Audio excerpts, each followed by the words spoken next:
It's the Worldwide Sports Radio Network.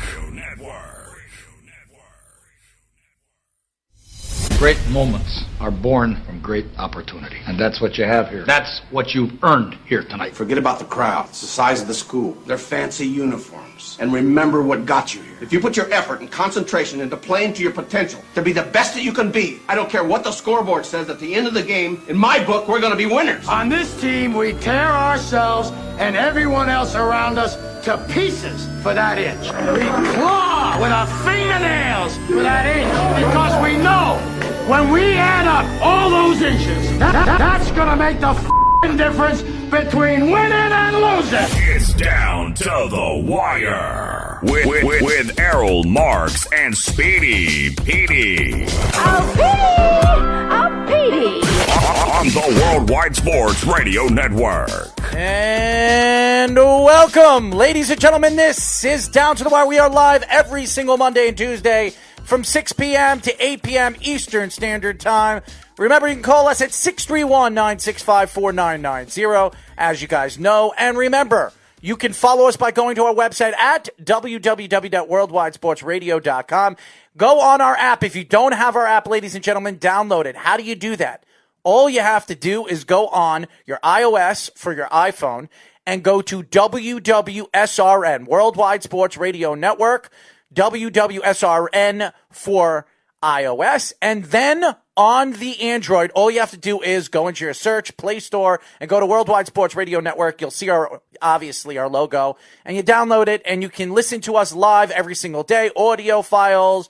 You can really stay in tune of everything that we're doing all and over the world, and really what we're talking about during the day. We have a very good show lined up for you guys today. We have an analyst coming on the show, John Daigle, who writes for Rotoworld, and that's for the NFL. So we're going to have him on at 6:30. And then we're going to have a very interesting guy. And I'll tell you this right now. I had a good conversation on the phone with Mr. Mason, Rob Mason, who runs PSO, an organization, a media organization all over Instagram. And he does a lot of good work here in the sports world. So we're going to have him on the show around 7:15. So stay tuned for that. But there's a lot of things going on in sports today, and the one story that, to me, as a sports fan and as a football fan, I followed this guy since I was a kid. And now I didn't get the chance to see him win his undefeated season with the Miami Dolphins, and that was in the late 70s. And he had an undefeated year. I think he won 17 games. 14-0 in the regular season, and then 3 playoff wins in 1972. 17-0, which he's the first head coach to ever have an undefeated NFL season. The Patriots were very, very close to doing that in 2007 before the Giants ruined that for him. And, of course, you're giggling and laughing because you're a Giant fan. But nevertheless, you didn't want to see – Don Shula did not want to see – the New York Giants, the New England Patriots have an undefeated season, because now, even though he has passed away, he still can, go in the ground and die happy that he coached the only undefeated NFL team in NFL history. And I think every year since then, in 1972, every living member of that team has celebrated every time that their record will stay cemented when the last undefeated team loses. And there's been some close calls. We saw the Patriots do it. We saw, the Panthers when they went to the Super Bowl that year. They were 14-0 at one point. The Bears in 85, I think their only loss was to the Dolphins that season when Shula was coaching, ironically. I think they were 12-0 or something like that. So there's been some close calls, but it's a great tradition they have. And again, rest in peace, Don Shula. You were easily one of the best coaches ever, maybe even the best coach ever. Well, you can argue the point, because there were a lot of great coaches, and I still think Vince Lombardi is the greatest coach of all time, even though his record doesn't show that. Vince Lombardi had probably one of the greatest tenures as a head coach in NFL history with the Green Bay Packers. But he won 5 championships. They weren't Super Bowls, right, but they were 5 championships, and he won 5 in a row. So it's completely different than a Super Bowl, obviously, a different name. But it's incredible when you think of this guy's career as a head coach and really as an NFL confidant. And what he has done for the NFL has been great and special, to say the least. When you look at his career, 2-time Super Bowl champion, 4-time AP NFL Coach of the Year in 1964, 1967, 68, and 72. Sports Illustrated Sportsman of the Year in 1993. NFL's 100th anniversary all-time team. 1970s all-decade team, and the Miami Dolphins honor roll. So he's had an incredible career, but his record is what stands out to everybody. His record is what really puts him on top of the ballot of some of the top coaches of all time. He coached 33 years, too. 347 wins, 173 losses, 6 ties. Postseason 19 and 17. It's not a great playoff record. Just like you look at Peyton Manning, everybody says, well, Peyton Manning wasn't a great quarterback. It wasn't a great NFL quarterback in the playoffs. But if you look at his regular season, he's one of the greatest quarterbacks to ever play the game. But Peyton Manning still had a winning record before he retired. And the same thing with Don Shula. Now, they're two different positions, obviously a head coach and a quarterback. And you're talking about two of the best, biggest, faces in NFL history. Don Shula in the 60s, the 70s, and really the 80s was the face of head coaching. He really was. And don't forget about the stint before he had Miami. He was with the Baltimore Colts for a while with that talented team. I don't know if he won a championship with them when they won in '58. I don't know if he was there at that time, but again, that was one of the most talented teams with Johnny Unitas, with Raymond Berry, a lot of talented players on that offense, and even on the defense too. That was a very good coaching tenure there too. And then with Miami, even just really the statement of the 70s, really, with all the great defensive players they had. They had Bob Greasy, a lot of good receivers. He coached some very good teams, and he was obviously a huge reason why. Well, he was a huge reason why. And coaching in football is the number one position in all of sports, in my eyes. To coach a football team, you have to worry about special teams, defense, and obviously offense. And what he did for the Miami Dolphins, their culture as an organization in the late 70s and early 80s, he showed dominance. When you see what the New England Patriots of this era, that was what Miami was in the late 70s and early 80s. They were dominant. Great defenses, great offenses, great offensive lines, great quarterback. And even when he went with his undefeated season, he didn't even have a star quarterback playing the position. What this guy has done, not only for the league, he drove coaches like Bill Belichick, Bill Parcells, Gibbs, all the great coaches we talk about of our past and our present. These guys are trying to be just like Don Shula. Don Shula won 2 Super Bowls, and obviously we know how many Super Bowls Bill Belichick won. He won 6. But Super Bowls aren't everything when it comes to football and greatness. You have to have a great quarterback. You have to have a great team to win that many Super Bowls. Mm-hmm. And especially in the 80s, too. People are going to criticize him for his postseasons with that, and they criticize Dan Marino, too, because of it. But those rosters that they had in the 80s were not as talented. It was really Shula's coaching that got them going, too, especially on the defensive side of the ball. It was really Dan Marino doing everything on the offense, and him and Shula just basically coaching the rest. He's one of the greatest leaders in professional sports for men. Every story that I've heard about Don Shula, and my grandfather was a big Don Shula fan because he watched football religiously in the 70s and the 60s and the 50s. I really didn't get to see Don Shula coach because by the time I became a football fan in probably, I would say 1987, 88, when I was a kid, he was practically done with his career. I mean, his career, he was still coaching, but his career was practically over. He wasn't at the top of his game as a head coach. His last season was 1995. He was 65 years old. I started watching football in 87, 88. So I really just got to see Don Shula coach probably 7 years. And it wasn't at the top of his game. Yeah, they were 6 and 10 in 1988, 8 and 8 in 1989. He had some good years after that, 12 and 4, 11 and 5, 10 and 6. I remember the 12 and 4 season. Yeah, so they definitely had some good years, but it was more... They weren't expected to win Super Bowls. Him and Dan Marino did go to a Super Bowl. Right, and yeah, I think that was 85 they went to the Super Bowl, and then they also went in 83. They lost to the Redskins when John Riggins ran all over the Dolphins. But even in the 90s, when you look at it, considering how dominant Buffalo was in the AFC East at that time, having those kinds of records are still very impressive.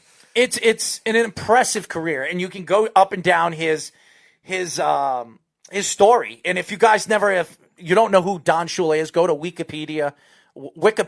You can read all about this guy. This guy his position as a player, he was a defensive back.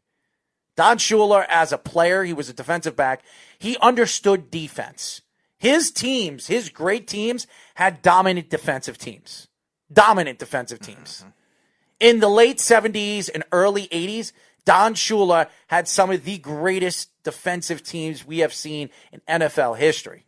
Nobody talks about that because you think of the Bears. You think about the new and improved old Seattle Seahawks with the Legion of Boom, and then you talk about the Baltimore Ravens of the 2000 era, how dominant they were with Ray Lewis and Ed Reed, the great defenses they had.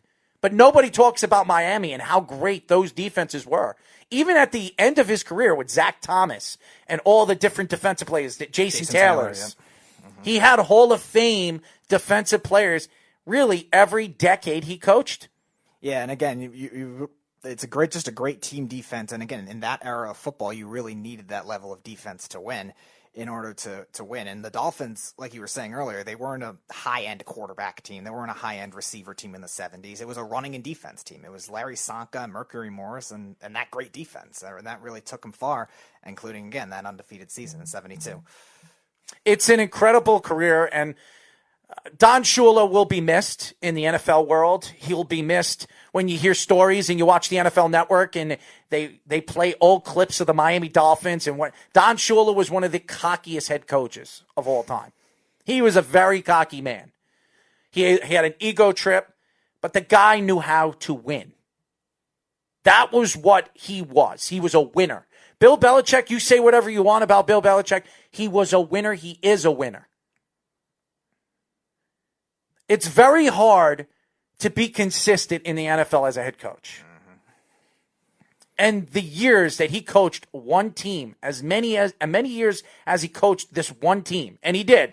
He was obviously the Baltimore Colts head coach from 1963 to 1969, and then in 1970 all the way to 95, which is almost 25 years, he was a head coach of the Miami Dolphins. And in that stretch, it was only 1976 and 1988, the first year you were saying you watched football. Those were the only two losing seasons he had in that entire tenure. Everything was either 8-8 or above, and most of them were double digits. You have to look at his career, and again, you don't point fingers of what Miami is now because you can't blame Don Shula. He hasn't been a head coach since 1995, but Don Shula has been part of the Miami organization still to this day before he passed away. Mm-hmm. And so has Bill Parcells. Some of the greatest head coaches have been a part of this organization at least for the last few decades.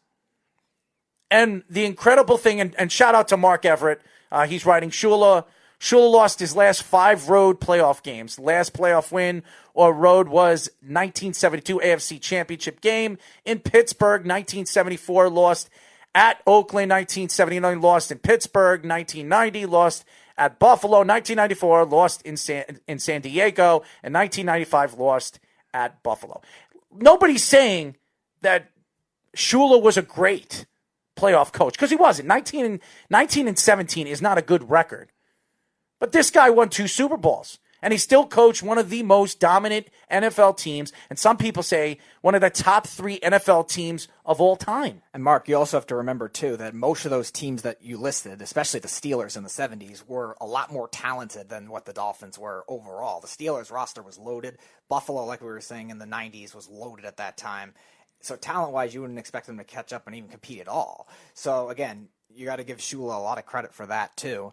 And, again, a lot of those games were against great teams. It's not like they got upset badly by some 8-8 scrap heap team that made it in the playoffs. The Raiders were one of the most talented teams. They lost that game in the sea of hands, that weird catch. I didn't grow up a Miami fan anyways. I'm a Jet fan and a diehard Jet fan. So one of the teams that I absolutely hated more than anything, more than life itself, the 2 teams in my division is the Miami Dolphins and the New England Patriots. I always hated both teams. It didn't matter who it was. I never hated Buffalo. I really never hated Buffalo. That's weird because you started watching football when they got really good. I didn't hate him. That's weird. I never hated Jim Kelly.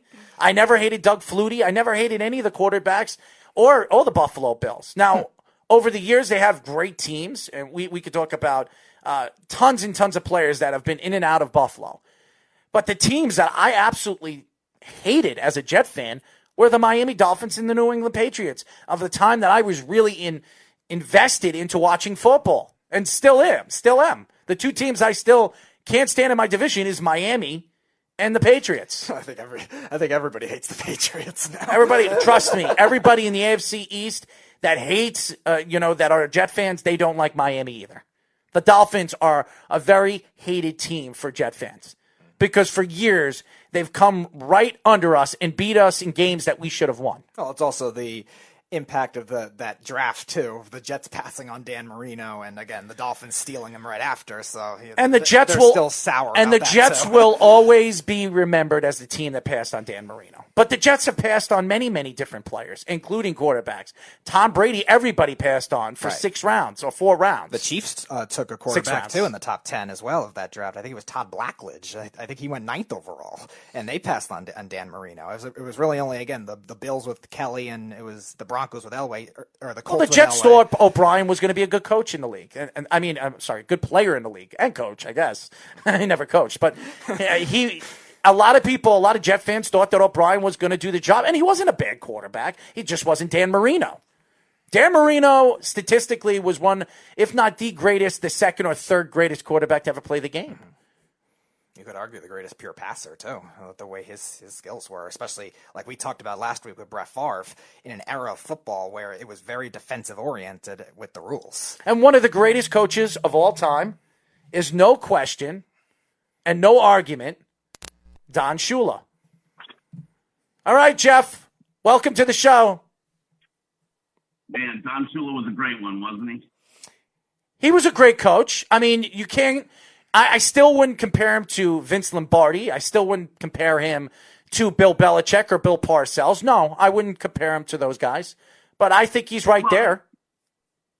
But, football's evolving, and, records are all going to have context because, I think, just personally, I think what Belichick has done has been more impressive just because, with the spur of free agency, when you used to draft a guy, even with the original Super Bowls with the Packers, when you used to draft a guy, they would never play for any other team. The resurgence of free agency has really changed the coaching game and how you build a team and success of coaches. So, but still great coach, Don Shula, great coach, but that's actually not why I was calling you. I wanted to talk about the greatest move in free agent history may have just happened, right? What's that?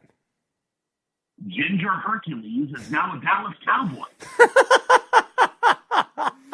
I knew it had something to do with the Dallas Cowboys. Poor Beeve, man. I'll tell you this. And me and you talked about this over the weekend about the Beeve and the Dallas Cowboys and really their draft. I know you don't like the Cowboys, but you even know that the Cowboys had a pretty good draft. No. I have no problem with the team, the Dallas Cowboys. I have no problem with that. My problem lies with the fans. We know that. Fan base has to be number one most ignorant fan bases in any sport. Name a team, name a sport. Dallas Cowboys are the most ignorant fan base. Oh, I agree with you. I think the Dallas Cowboy fans are very ignorant. And when you're around them, there's a bar out here in Long Island, right over here, the Green Turtle over here. Every single Sunday, that is a Dallas Cowboys hangout. That's a hangout area here in Wisconsin. It must be the saddest bar on Long Island. I'll tell you this right now. You should have been there in the playoffs when they were in the playoffs. There were so many Cowboy fans. I wanted to get out of there. And the Cowboy fans, what's the word? They hover over you. Oh, God. They hover over you when you're watching the game. And they're screaming for dear life about their team. If they're down, they're up. And then they're telling, Dak Prescott's one of the best quarterbacks this year. And you listen to their conversations, back and forth banter. Some of the Cowboy fans are all out there. Sometimes I wonder if they know what football is. I think Star fans, I guess. I don't know. They like the jerseys. Or they like Jerry Jones. Or as Jeff likes to say, the one star. How many weeks into the season do you think it's going to take before they turn into the Dallas Bengals? I wonder what the Cowboys are going to do this year. They added some good offensive weapons from the draft. I think CeeDee Lamb is excellent for the West Coast offense. I think he fits everything that they could do inside and out of the field with the West Coast offense. The problem I worry about the Cowboys are their best player is a running back. And for some reason in this offense, these running backs do not run very well in these kind of offenses. And you gave Ezekiel Elliott a lot of money last offseason. He's the highest paid running back in the NFL. Foolishly, they gave him that money. Foolishly. Oh, look what they did with, what's his name again, the wide receiver this year? Cooper. Amari Cooper. They gave Amari Cooper $100 million. Yeah, but at least Amari Cooper, like, why? It's turned into a wide receiver league, and the money just shifts, right? For a long time, left tackles weren't getting paid, and then it became one of the most important positions. Wide receiver is morphing into one of the important positions. Running back, paying a running back that kind. Name a team with a high-paid running back that's any good. A high-paid running back that's any good. No, but the team, right? Like, listen, Gurley with the Rams, that didn't work out. They got rid of him. Le'Veon Bell, the Jets gave him a bunch of money. So far, not taking shots. So far, not looking all that great, right? Saquon Barkley. The Zeke Elliott thing in Dallas, not working out so great so far. David Johnson in Arizona, he was one of the highest paid guys. They gave him that huge contract. He played 1 year and got replaced halfway through that year, and now he's gone. Mm-hmm. He was a 1.5-year wonder. So many of these teams that give these running backs tons and tons of money, it just never works out. It has a lot to do with the organization, too. It really does.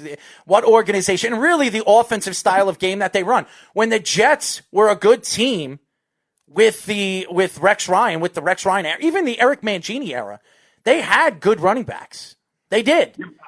No, they did, but that's still like 10 years ago. Yes, you're absolutely right. It's changed. The league has changed. The league is now, since that point, you can still be balanced and run the ball and do that. Like, the league is morphing into a wide receiver league. Like, that's just what it is. But you're not paying Amari Cooper, and I argue this point. Amari Cooper, and it's not that he's not a good wide receiver.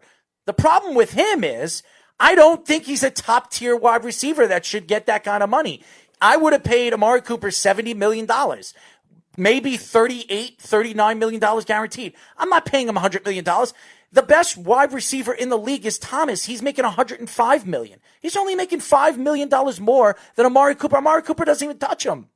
He doesn't even touch him. Well, but you know how that goes. Those contracts are all just based on who's available and who they can go and get, right? Because Amari Cooper was going to get that money from somebody, and if Dallas hadn't paid him and had lost him, who were they going to get to replace him? Nobody. They weren't going to get. There wasn't another free agent out there that they could have gone and gotten. There wasn't. No one knew DeAndre Hopkins was even on the radar. That was kind of a surprise that he even got traded. It pissed me off because the Jets had an opportunity to get him. And I know the Jets were in the mix because there was a story coming out of the New York Jets organization that they actually reached out to the Texans and asked about Hopkins. And at the time, Hopkins was not available. And then all of a sudden, a week later, it becomes available. And then they get fleeced badly. Right, but as far as Amari's contract goes, if they had lost him, that would have been devastating to that offense. They would have basically been starting over again. Now they sign him and now pick up CeeDee Lamb. Now they got some momentum, and they might, because as long as they put in Ginger Hercules, then they'll be cooking with something. That Dak Prescott, oh boy, it's going to be humiliating when he gets replaced by a $3 million quarterback, isn't it? You are out of your mind. Jeff, our guest caller is going to be calling in about a few minutes. So stay tuned, and if you want to call back after our caller, you're more than welcome to. Thanks for having me, Errol. It's always a pleasure. Bees, suck it. You got a stupid redheaded ginger as your quarterback now. Oh, man, I wish Matty Caps was around because Matty Caps would be laughing to the bank that Andy Dalton is now the starting quarterback, possibly for the Dallas Cowboys.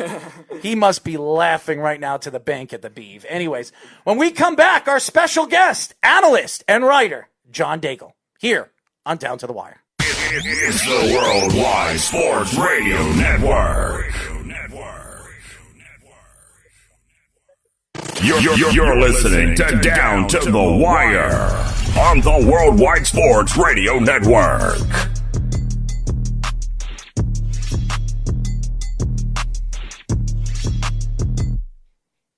Six 965-4990. As you know, this is Down to the Wire. We are live every single Monday and Tuesday from 6 p.m. to 8 p.m. at night here in New York, Long Island. Shout out to all the fans out there listening to us right now live. Thank you for tuning in. As you guys know, we've been talking all weekend about this particular guy. This guy is an analyst, writer for Rotoworld NFL. We are going to now be talking to John Daigle. What's up, John? How's it going, fellas? How are y'all doing in New York? We are good, man. I heard you just were telling me when we were at break that you're in Connecticut and your family's in Texas. How's your family doing? Family's doing well. They live in the country area, so they're quarantined pretty easily. I live next to NBC headquarters, so I'm here in Stamford, Connecticut. So, like you, we're all quarantined here. However, everything's still going fine. Lots of takeout. Lots of the same life. I'm sure you're living outside of the studio. That's right.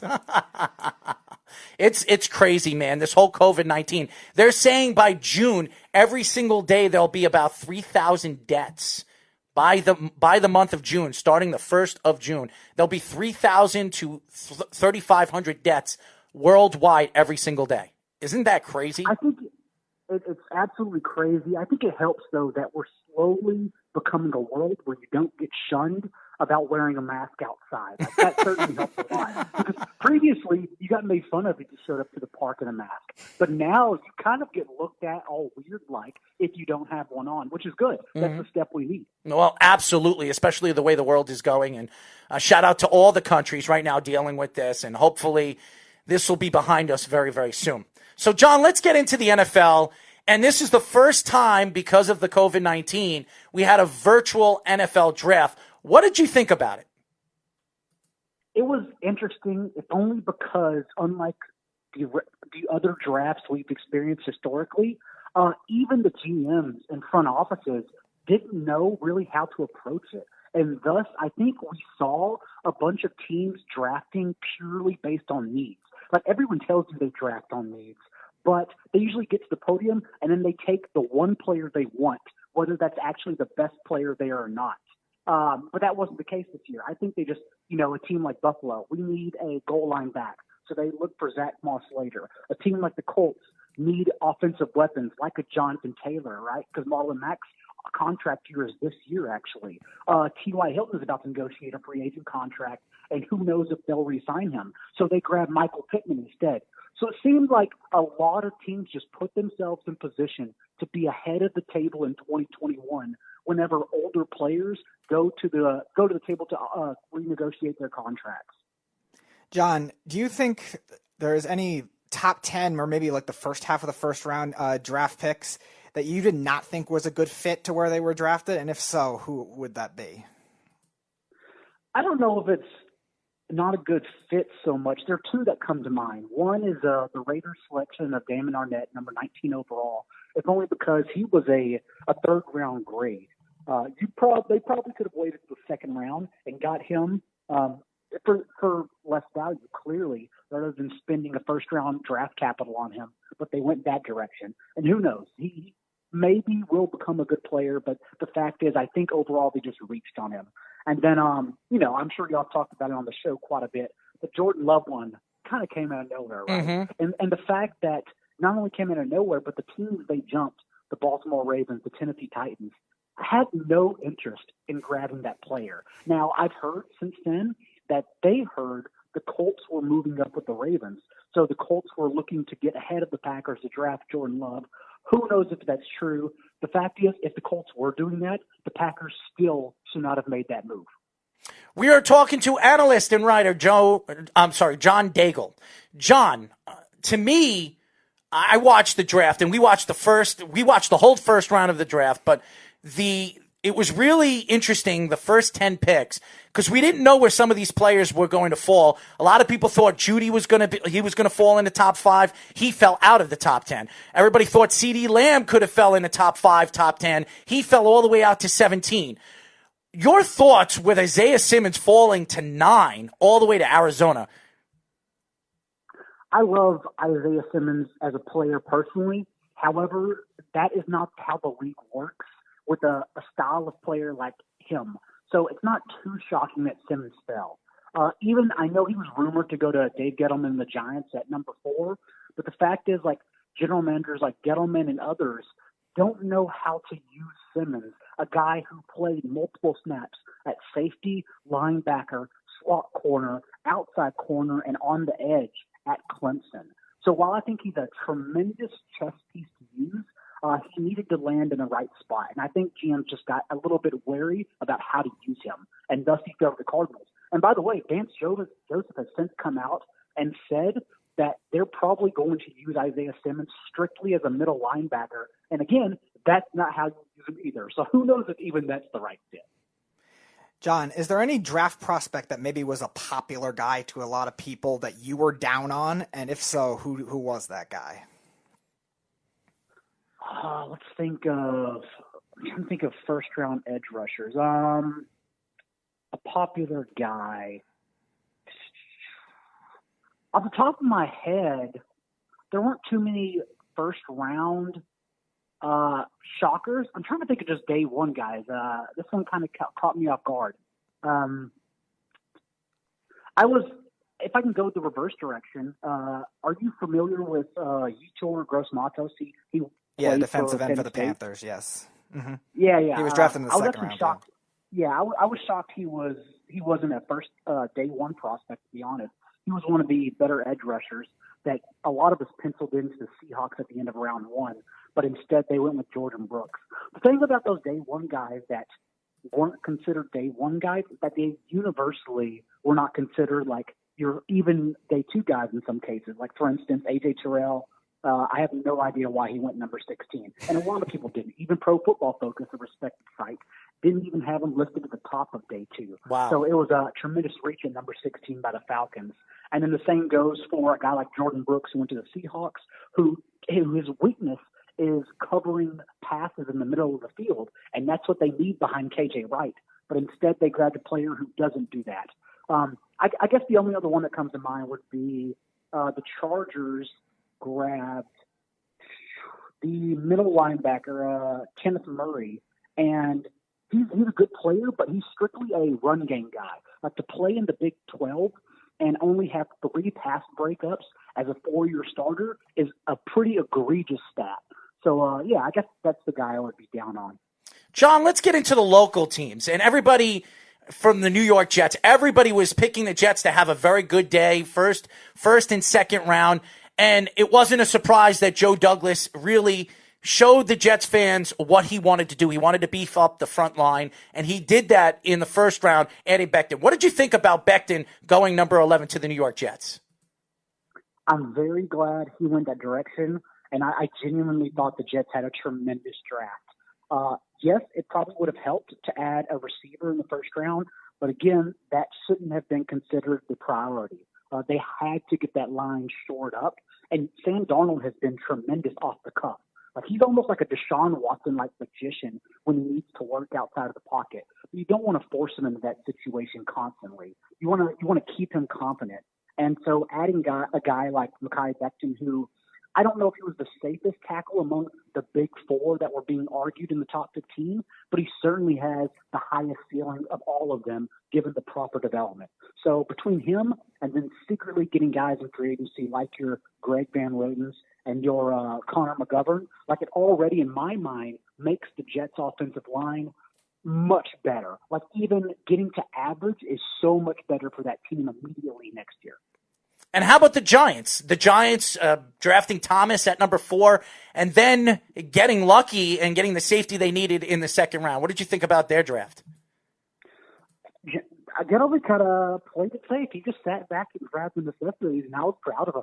I was like a proud father watching over. He's super strong in the past.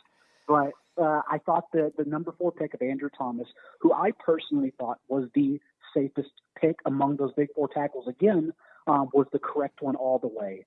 And I know that they've been playing the games of not saying Daniel Jones' name in the press, yada, yada.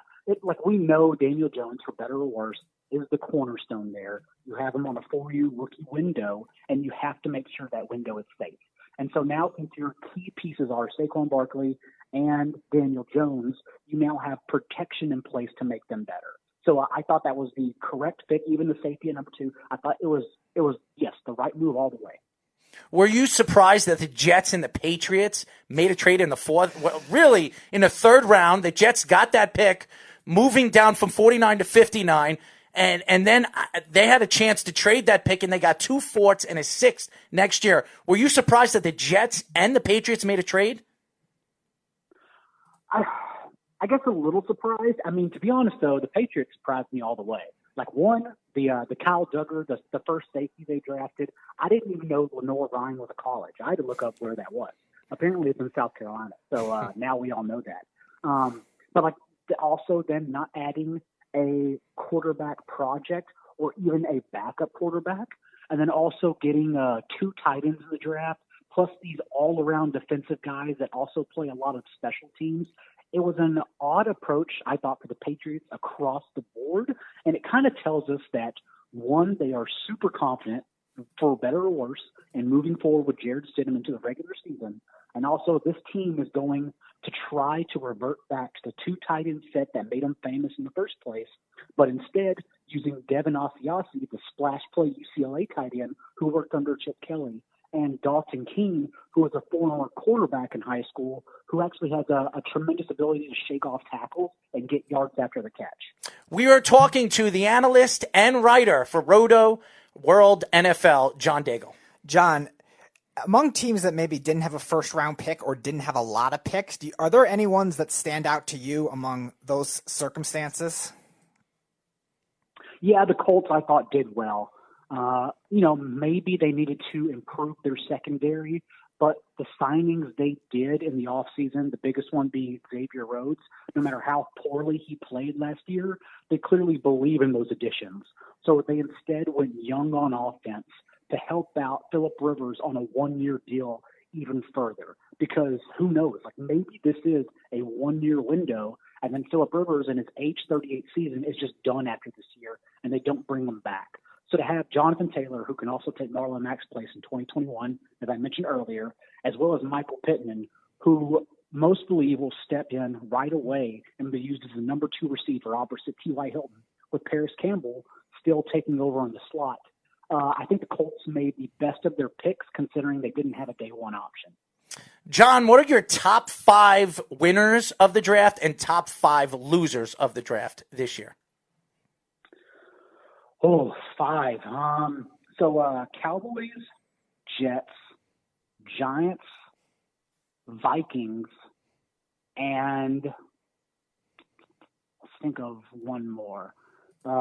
Perhaps the Steelers kind of sat back and watched and did appropriate things. So I'll stick with Steelers. Those are my top 5 winners. And I wish I could say nicer things about the Raiders because I did like the first pick. But let's just go with the Raiders. I think the biggest loser overall was a fight between the Falcons and the Packers. The Falcons, I thought, were just made the wrong choices. They kind of sat there playing for mediocrity as opposed to winning or getting better. It was a really strange approach. And the Packers in general had a vision, but that vision is clearly the one that Kyle Shanahan beat into their heads in 2 wins last year and just trying to become that offense. The Falcons Packers were tied for first overall. To be honest, I'm not sure I even have a 4th and a 5th, but those 3 I mentioned stand out as the biggest losers for sure. Raiders were mine. Apologies to their fan bases. The Raiders were mine, so I'm glad you brought that one up. John, in terms of the later round picks, the day 3 draft picks, whether it's a scheme or a skill set or even just a fit for a team, do you think there's any day 3 draft picks that you think could have a big year, maybe a rookie of the year candidate, or even just a great NFL career? It's so hard because the day 3 capital is kind of when we forget about players and it's hard for them to make the roster. But I think a sneaky one that we can watch, even if it's just for fantasy football or maybe taking over, is Eno Benjamin by the Cardinals in the 7th round. And it's simply because Kenyon Drake is still on this 1-year franchise deal. And I know they've discussed a long-term plan, but who knows if that actually happens since Chase Edmonds is also still on a rookie deal. Eno Benjamin was a guy who was touted as a 4th or 5th round prospect. So still day 3, but he was valued much higher. And the Cardinals essentially only took them because he should have been gone earlier and he was still there. So if Kenyon Drake, for whatever reason, can't get a deal worked out in 2020, Eno Benjamin is a guy who in 2021 would become of value to them and maybe make a career for himself. We are talking to analyst and writer for Rotoworld NFL, John Daigle. John, I've been talking about this draft really throughout the last week. We've been going up and down the 1st, the 2nd, the 3rd, the 4th, and 5th round, and everybody says you find your players really in the 3rd and up. That's the real careers.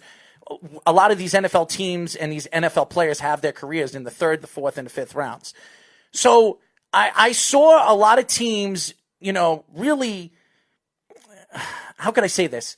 Really reach in the 1st round. Especially late, yeah. And you said that you loved the Oakland Raiders' first pick in Ruggs.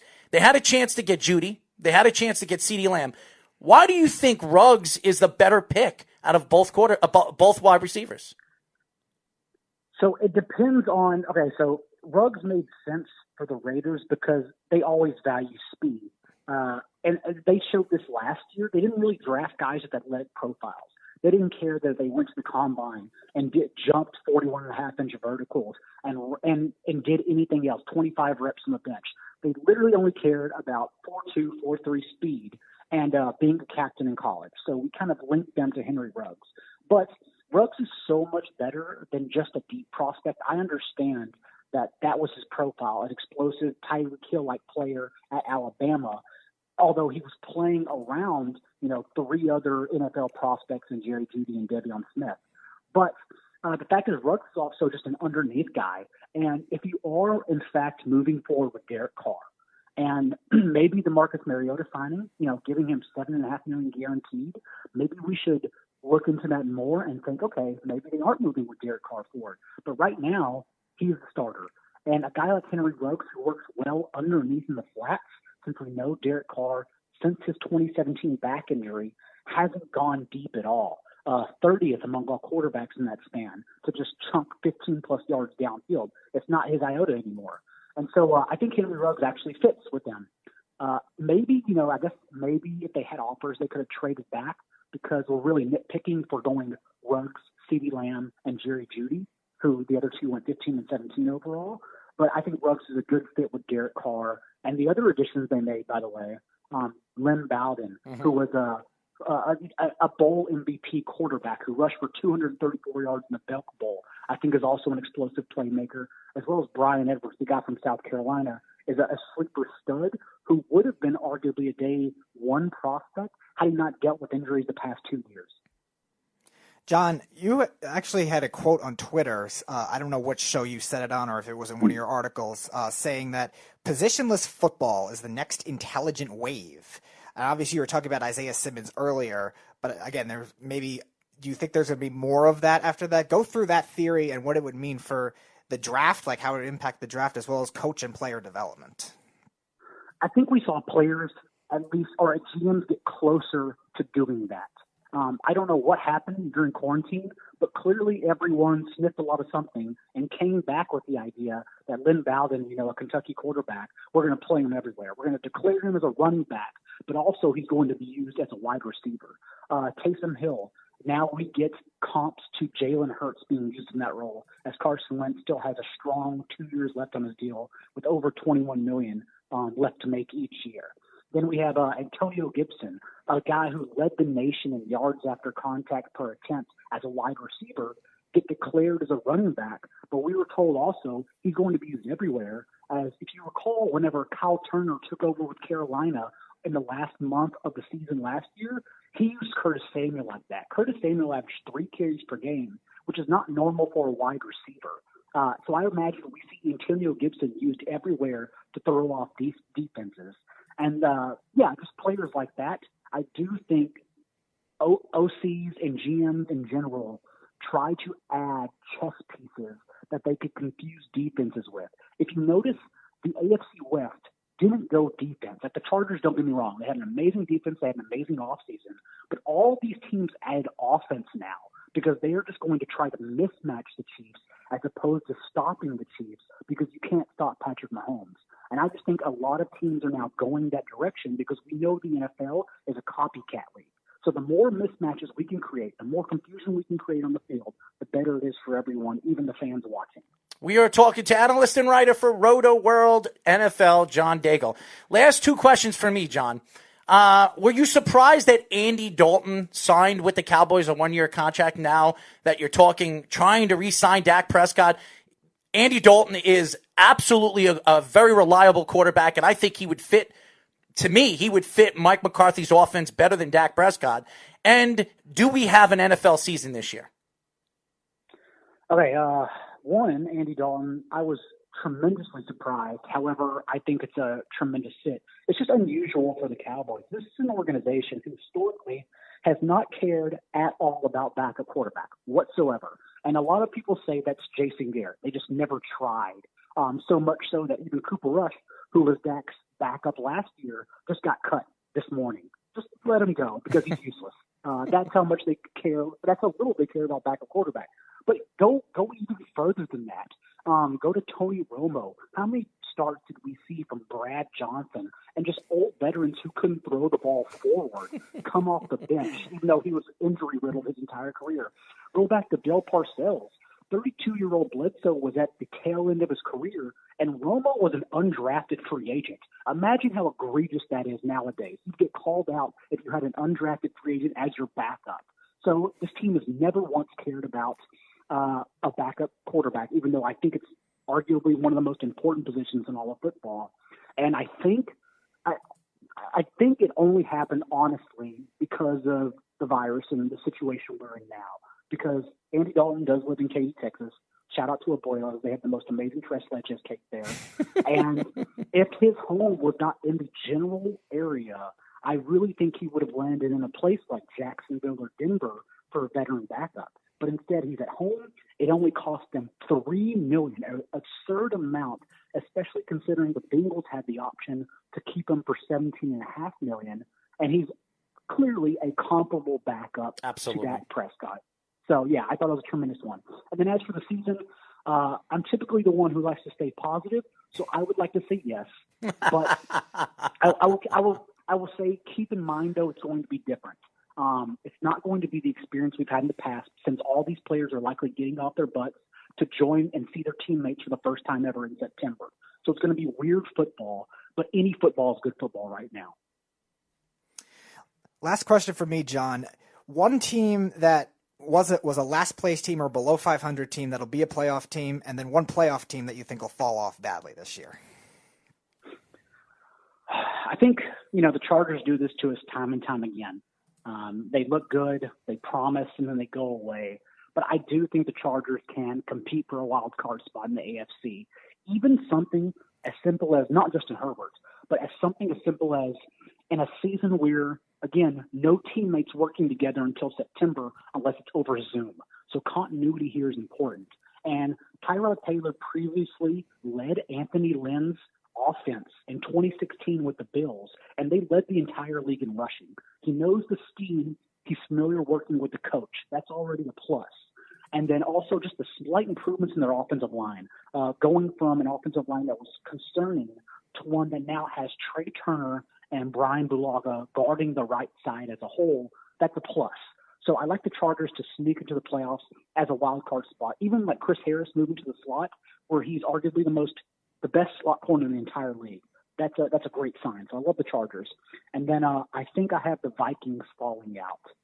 I am concerned completely about their defense. I like the guys they added, especially getting Jeff Gladney as their number one corner off the board. That's great.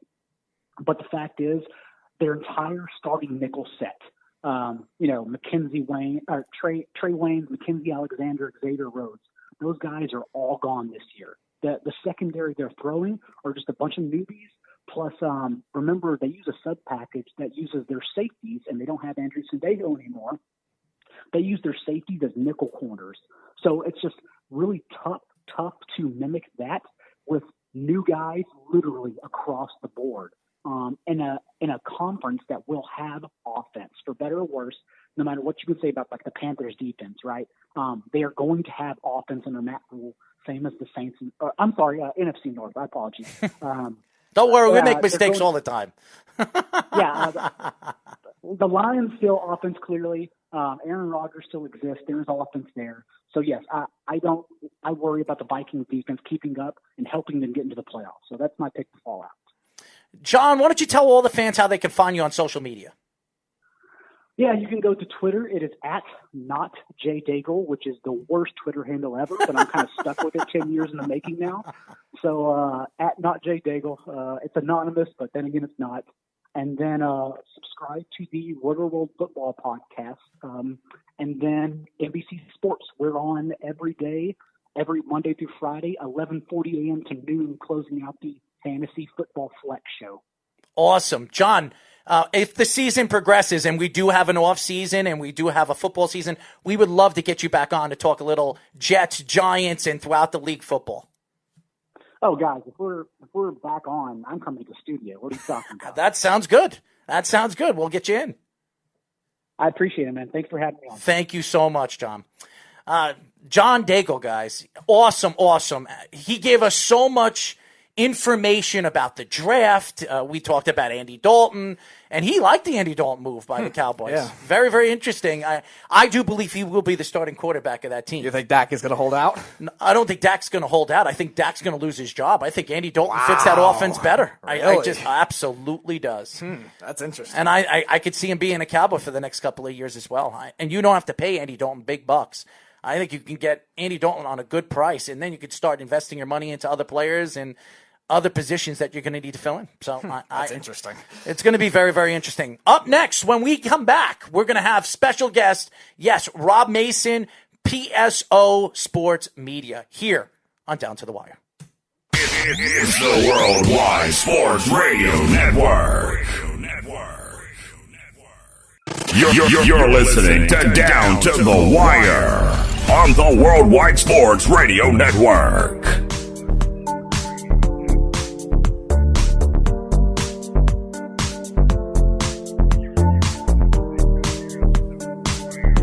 (631-965-4990). As you guys know, this is Down to the Wire. We are live every single Monday and Tuesday from 6 p.m. to 8 p.m. New York Eastern Time.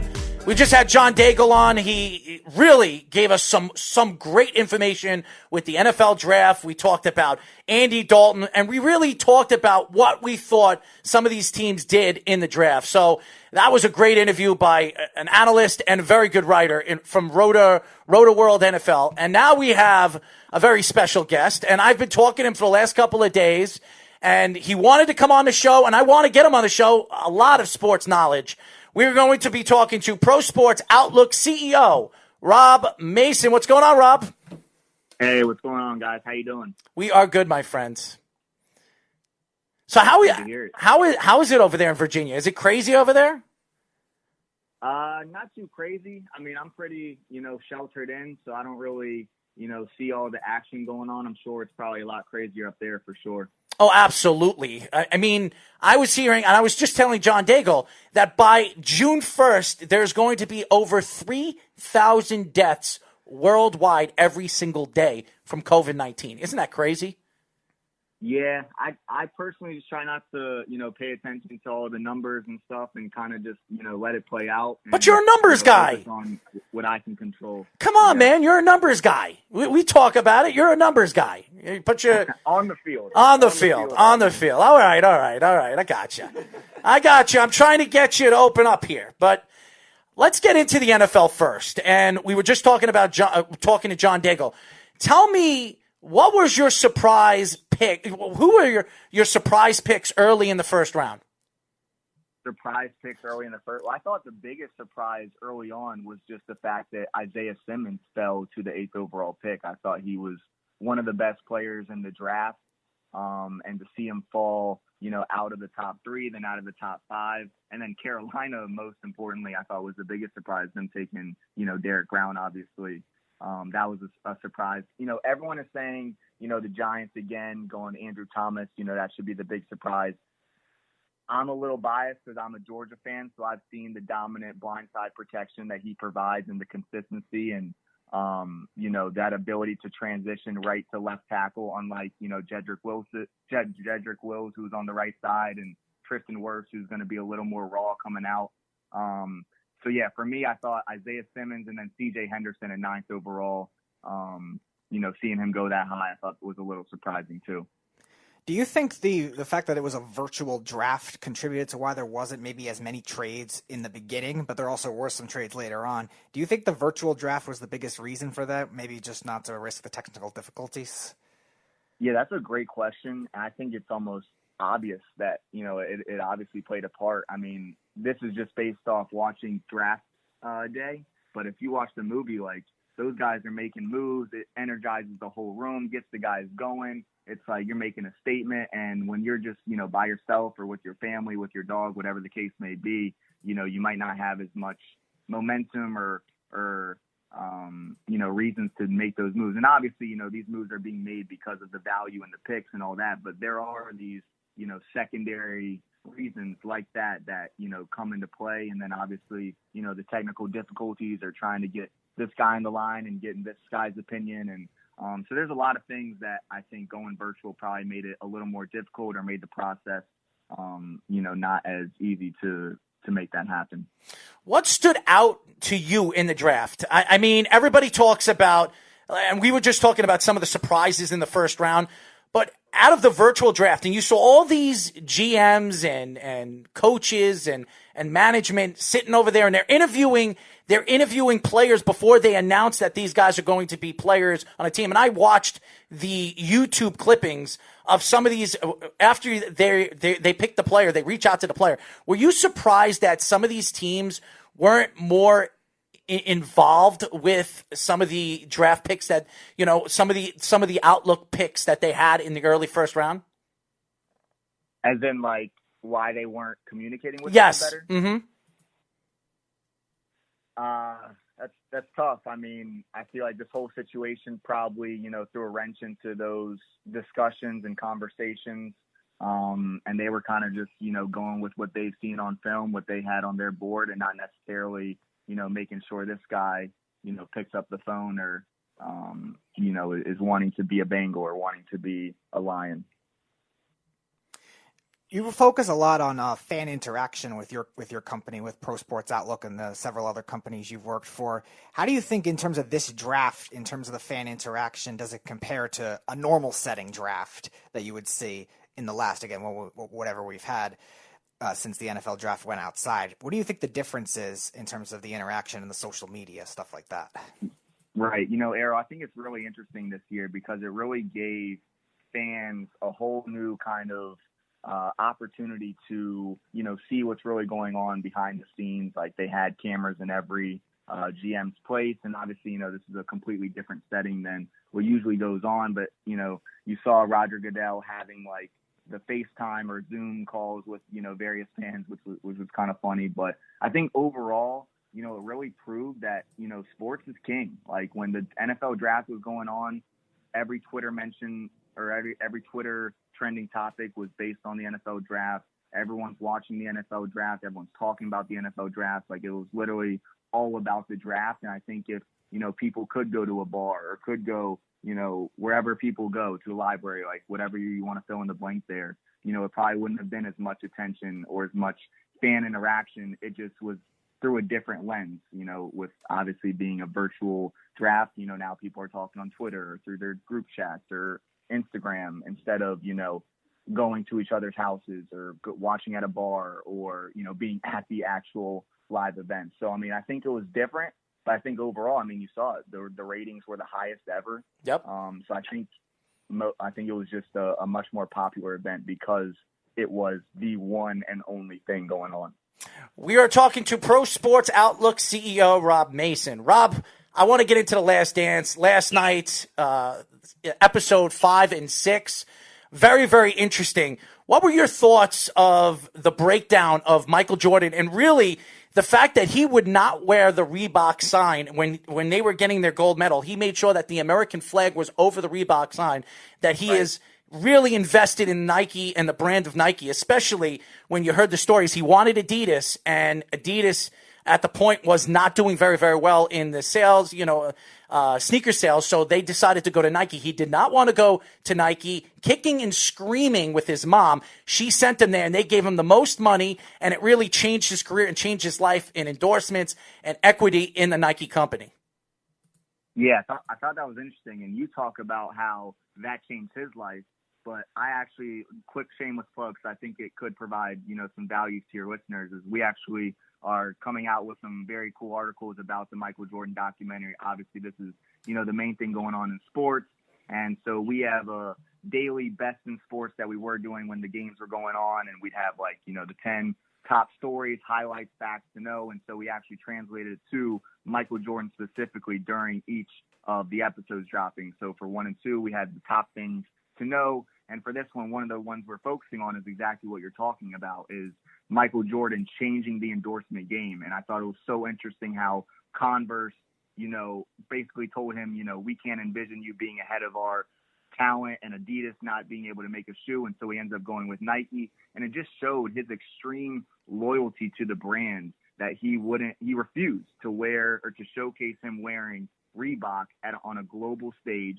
And so I don't know if you remember the car scene, but he was basically telling them these guys have a whole nother thing coming, and threw the flag on to cover it up. I mean, what a clever move. I don't know if they didn't really elaborate on if that was his idea or someone's idea. That was his idea. That was his idea. Yes. Because I remember I was watching a clip years and years ago of Michael Jordan. He did mention something with Reebok, but I was not sure that when he was talking about him getting the medals and the gold medal, that he had his flag around him, that he said that he wanted to be the only guy, and he was the only one holding a flag around his neck when they got the gold medal. He wanted to be the flag bearer. So his little trick was to wear the flag over the Reebok. I didn't know precisely why he did that until really that documentary last night. Yeah, I mean, I'm gonna come off a little young because that was before I was born, but I was alive. It definitely became a topic that, even as someone who's 24 years old, I heard about it beforehand, not nearly, to the extent that they covered it on the documentary, and then seeing all the reasons behind it. It just, to me, the biggest takeaway was just how loyal he is with everything he does, whether it's to the Chicago Bulls, the organization, whether it's to Nike, his partners, his teammates. He just always exemplified, the utmost loyalty to things that he cared about. Rob, as a fellow 24-year-old myself, I also was too young to witness all that. So my question is, why do you think that this documentary has gained a lot of attractiveness in terms of even younger age groups that didn't see Michael Jordan play live or didn't get to see Michael Jordan in that prime of his career? Obviously, we know about the COVID situation. It's the only thing to watch, really. But are there any other factors besides that and just the namesake of Michael Jordan that you think have helped the popularity trends for The Last Dance? Absolutely. I mean, obviously, it is because there is nothing else going on. And I think it's so interesting that during a time where there is no live sports, we're not talking about LeBron James. ESPN's not covering Mike Trout. They're not going into Patrick Mahomes, the faces of the leagues in today's game. We're talking about Michael Jordan, probably the greatest, most popular athlete of all time. And people are able to see a whole nother side of him that they, might have never seen before. And I think, it probably would have been a lot less popular if it played out how it was originally going to be played out and shown every other day during NBA Finals off days. But because of this, situation, it created a great opportunity for, people to have a much more vested interest into it. And then because of that situation, now that there is such a large audience on it, they're actually seeing that, this documentary is actually really cool. And you're able to learn so much about Michael Jordan, so much about the Bulls, so much about 80s and 90s basketball that it helps you appreciate the game today and how all these things came about. So I really just think it's about, all the ways that they've been able to exemplify the greatness that is Michael Jordan. That's become such an interesting thing and, created these popular trends. We are talking to Pro Sports Outlook CEO Rob Mason. Rob, you young guys, you 24-year-olds, you millennials, I love the arguments that some of you guys have on trying to compare Michael Jordan, Kobe Bryant, LeBron James to each other. And the truth is, right, I don't think people understand how great Michael Jordan really is.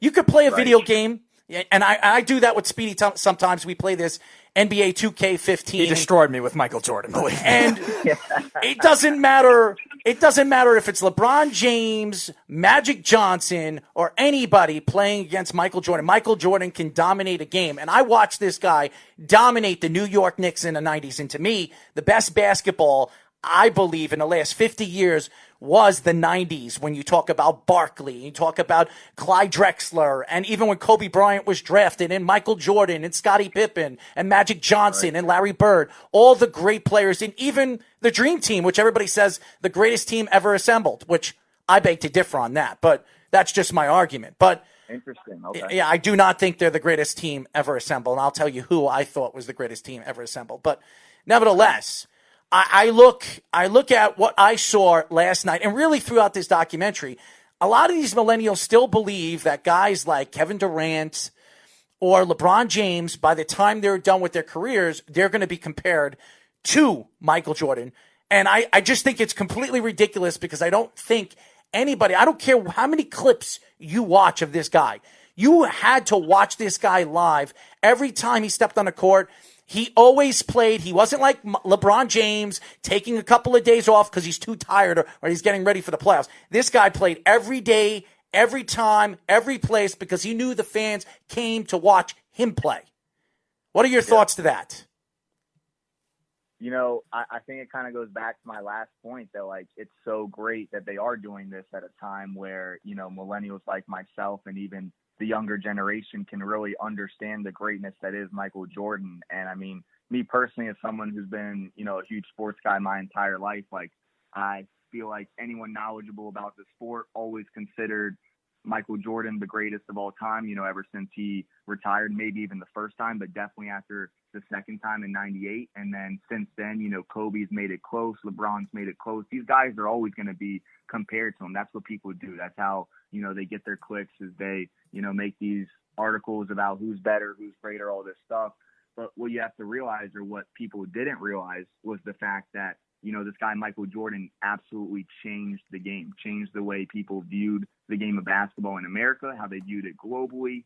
And, that people always talk about rings. Like, I personally hate the fact that people use rings I agree with the you. support of why one player is better than one player, as if it doesn't take a 12-team, 5-coach management, all these other things that go into it, especially compared to opponents and all these other things. But when you look at a player's greatness, this one guy, what did he do if you put him on any team, on any court, at any time? And I mean, it's hard to argue that Michael Jordan isn't the greatest of all time, just considering what he could do on the floor. He could take it to the hoop. He could finish in 5 different angles. He could hit the floater. He could hit, his signature fadeaway from the mid-range. He could take it down from distance and hit 5 threes in a row and then shrug at Magic Johnson in that legendary, iconic moment. Like, he could literally do everything on the floor. I think when you have LeBron James, obviously he's a better passer, maybe be able to defend the post a little better, at least in his prime and his Heat days.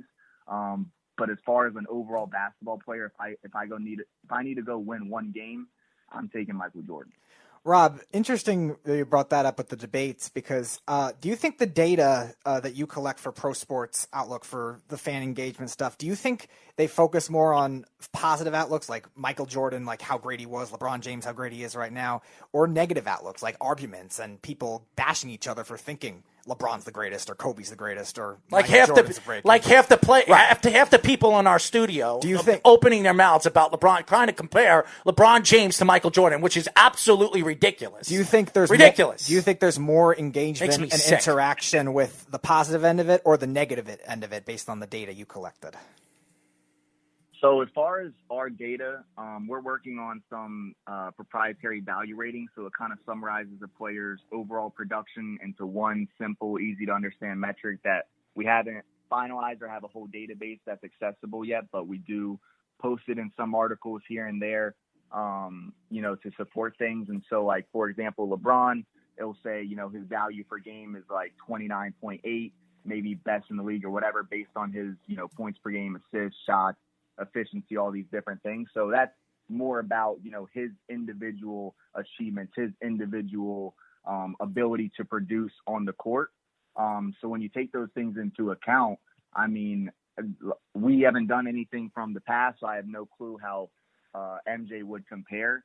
But I mean, it just takes into account a player's overall body of work without thinking about the team success and how, their team wins. So when you think about that, it'd be interesting because, I mean, LeBron's a guy that also averages 8 assists, 8+ rebounds, whereas Jordan's, closer to the 5-6 range. So it'd be hard to tell. But from a fan engagement thing, perspective, I think, you definitely see a lot of debates about it. A lot of younger people saying LeBron, a lot of older people saying Jordan, which is, it's going to be the case. Like, you're going to want the guy in your era to be the greatest. Like, if I had my choice, I'd want LeBron to be the greatest. But as someone whose credibility is, defined by what I say and the takes I have, I can't realistically back up that argument right now because he hasn't proven that he's greater. Now LeBron's still one of the best, if not the best player in the league. So his story is yet to be finalized. So I think it's premature to say he has zero chance. Like, if he just three-peats with LA and Anthony Davis, or maybe they add someone else, like, who knows? Like, maybe that discussion comes right back up. But right now, I think it's pretty clear that just everything that Jordan accomplished over his career, he's on another level. He's always going to be on another level. There's no argument to that. I'm sorry. And I like LeBron James. I stand up for LeBron James throughout the world. I've been on so many different shows as a special guest, from Fox Sports to all different shows. The Wiz out in the Carolinas. I'm always going on these different sports shows, and they're trying to compare Michael Jordan to LeBron James, and even some people actually try to compare Kobe Bryant to Michael Jordan, which is ridiculous. Yeah. It is ridiculous. Yeah. And I'm not saying Kobe wasn't a great player and he did things like Michael Jordan did on the court. But Michael Jordan was on a different level. His game, when he walked out of the stadium, when he went to different countries, the guy was a god. He was a god. And it's so fun. Yes. And Charles Barkley said it very, very simple. He was on a couple of shows today, and I was listening to Charles Barkley on 2 shows today, and he stated that the biggest superstars he's ever been around, and he's been around a lot of them, the biggest 2 superstars he's ever been around was Tiger Woods and Michael Jordan, because their presence everywhere they went, people, fans, mothers, sisters, daughters, it didn't matter who it was. Everybody knew who he was. Yeah.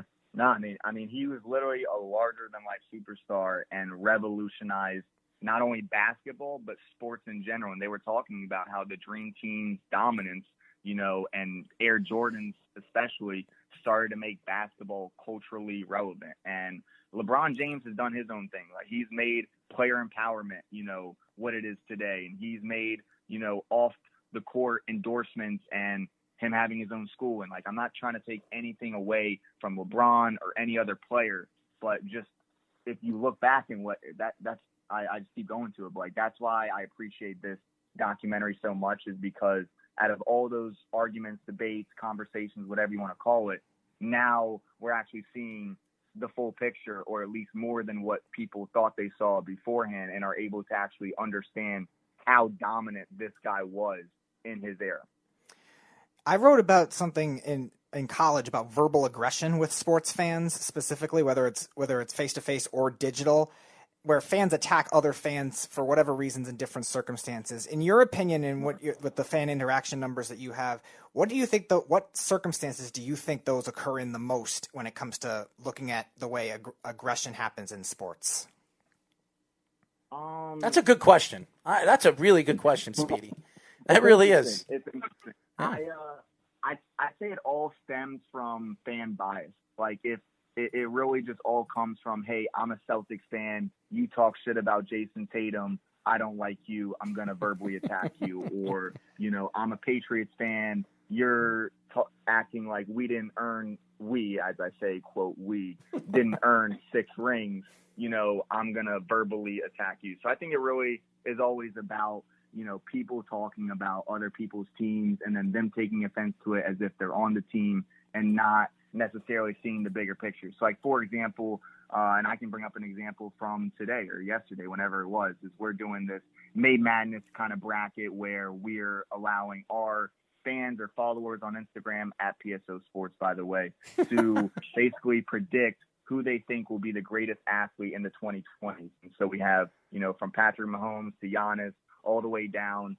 You know, I think we had a 16-person bracket. And so someone will comment like, how the hell did, you know, Tua not make the list because they're a Dolphins fan? Or, you know, how did people actually vote for Ronald Acuna over Juan Soto when Juan Soto just was was a dominant playoff performer, and like they're not seeing the full picture because their fan bias is getting in the way. So I think it really all stems from that.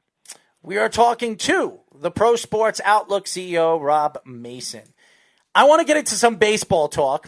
Before that, we were gonna actually put him on the video feed over here. We were gonna do it, and he actually took a shower. He shaved. He wanted to make sure he looked good for the fans. Come on, shower and shaving, yeah. Come on, Rob. I know, because he says, "Oh no, I thought you were gonna put me on a video," but we will. We're gonna have Rob and his partner on one day against me and you, and we're going to talk sports, and we're going to have a trivia between them and us, and we'll see who comes out the winner.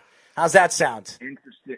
That sounds really interesting. I will say my partner and I, we're much better at current knowledge than like if you were to throw out some 1990s questions, because you'll dominate us if that's the case. Well, we'll mix it up a little bit, and you guys can get the question. You guys can get questions set up. We'll get questions set up, and we'll go back and forth, and we'll see who comes out the winners in this trivia contest. I think it'll be really, really fun.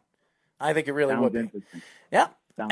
So I want to get into some baseball conversation, and a lot of people, and we've been talking to a bunch of play-by-play guys, analysts, and ex-NFL players, and even ex-MLB players. We've been really getting into this one conversation, this whole Houston Astros situation, where a lot of people are taking shots at the Rob Manfred's decision not to really do anything to the organization except the organization firing Hinge and the GM, and that's all they got. And they can actually, if there's no season this year, they could find jobs at the end of the season, Rob Manfred said, even if there is no season. So what are your thoughts that none of the players, really nobody, not even the owner, got really hurt from cheating and winning the 2017 World Series? Yeah, it's refreshing to hear you bring this up, because this would have been the number one topic going on in baseball throughout the entire year, if we didn't have this whole situation going on. So now we're bringing it back to the prominence, and we're going to discuss some Houston Astros. So that's honestly probably the biggest thing that I'm disappointed about in this whole thing, is not being able to see what would have been a historic booing every single time the road Astros came into town, and just witness fans mercilessly abuse them verbally, with trash can noises, with whatever they came up with. That was the thing, is like, it was going to be something new, something creative, something we see on SportsCenter every time. And that's probably the biggest disappointment. And it all comes from, as you said, Manfred's decision not to suspend, any of these players, basically just give the manager and GM, their dismissals, and that was about it. But when it comes to this whole thing, people don't realize, I don't realize, you don't realize, the public doesn't realize, is that the Astros probably aren't the only one doing this, and they probably aren't doing it at a much higher level than everyone else. So if they were to, suspend players, do all these things, I think it really would have been uneasy for a lot of people in the league, because they know, hey, we were kind of doing the same thing. They got caught. and it's just a whole different situation. So I think the way that they handled it was actually probably the best possible way when you take all these things into account, knowing that, there's probably other teams doing it, that it would have been another steroid. It could have been like a whole nother steroid thing where like we're going team by team of this guy cheated, this guy didn't. And instead, let's just do that. Let's make one team an example of it. Let's kind of give them a little more. It was a good amount more than a slap on the wrist. Like, let's not underestimate the fact that Jeff Linnell was seen as one of the best GMs in baseball, that, AJ Hinch was seen as a top 5 manager who both had World Series success and compiled a extremely talented team. So, their dismissals is, devastating for the franchise, losing the picks and so forth. I'm not saying it warranted, a lot, or it should have warranted a lot more, but, let's go make this team an example. And then everyone knows now, hey, you want to do this. Honestly, the biggest punishment, as Manfred alluded to, which kind of got a lot of criticism, is the fact that, they're going to hear it every time. Their legacies are changed forever. And when you play a sport at this high level, money's great and all, but at the end of the day, you're trying to leave a legacy. You're trying to cement a Hall of Fame status, a legend every time you walk through the ballpark, a jersey getting retired. And, this is going to impact those perceptions. And that's probably the biggest punishment of all that people have to realize, is a part of it. 2024, his contract will be up. Rob Manfred's contract will be up. Do you think now, with all these situations that have happened in the last 2 seasons with the Astros, now the Red Sox, he already said he's not coming out with any information until the baseball season begins, because he doesn't, I think he's trying to hide something, because he doesn't want this to be the big story, that he found a lot of things that the Red Sox did, and he's going to do this, and he's going to drop the hammer on the Red Sox. Do you think that in 2024, because of all these things that have happened to baseball, that he might lose his job? Yeah, that's something that's 4 years away, so I'm sure that other things will happen between now and then that might influence that decision even more so. But looking at it from where we are now, I definitely think his stock has taken a hit for sure. Don't get me wrong, I like his name, but other than that, he definitely hasn't. I like his name. He definitely hasn't put himself in good favor. Just some of the things he says, and then you rerun it, and it's like, dude, why are you saying that? Like, you could have handled it a much better way. And like I said, I think, with everything involved, the way the punishment came across, I don't know if many commissioners would have handled it any differently, but the way that he has publicly approached situations and, his inability to effectively galvanize, the fan bases, the MLB nation, and just been a much better communicator, I think, is the main thing you want to see. Like, this guy's essentially the face of the league. He's the one announcing the draft picks and so forth. So I just think his communication skills, might not be what they're looking for in a commissioner. And so it's kind of been exposed at this point. He literally had to have press conferences to go back on what he said in a previous press conference. It could definitely lead to his dismissal come 2024. Well, I'm just reading. Somebody, Snug the Cat, who's a big fan of us, says fake news. Sox were already cleared. No, they were not already cleared. Have you read anything that they were already cleared? I don't think they weren't cleared, but they were given essentially a slap on the wrist. And I think they lost like a second-round pick and the replay guy, video coordinator or some shit like that. I'm sorry for cursing. No, that's all right. That's all right. But I think the video coordinator got like suspended for a year, but no player. It didn't even seem like, that's the thing. It's like there's so much probably going on behind the scenes that's not being publicly revealed. But what was publicly revealed was the fact that all they did was communicate signs to the guy on second base, which is pretty much what every team is doing, is when a guy's on second base, and pitchers know that. And that's why the catcher and pitcher have different signs for when a guy is on second base, because he can easily see the signs and relay it to the batter with, a head nod or looking to the left or whatever the sign is. And essentially the Red Sox were, watching the live feed in the clubhouse and then relaying that sign. I really didn't hear anything that this, when did this come out? that's exactly what they wanted because they knew this whole COVID situation is dominating the news. I think it was right during NFL draft heating up that they announced the Red Sox. Oh, really? I didn't even hear I think it was the week before, yeah. I didn't even hear that. I'm very surprised because Rob Manfred came out and said he will not speak about the Red Sox until the season starts. And obviously he broke it. Maybe he didn't expect it to go on this long, though, either. I didn't hear anything because I was getting ready for the NFL draft, so that's news to me. So very interesting. I didn't know that. Thank you, Snug. I had no clue that it came out. So very, very interesting.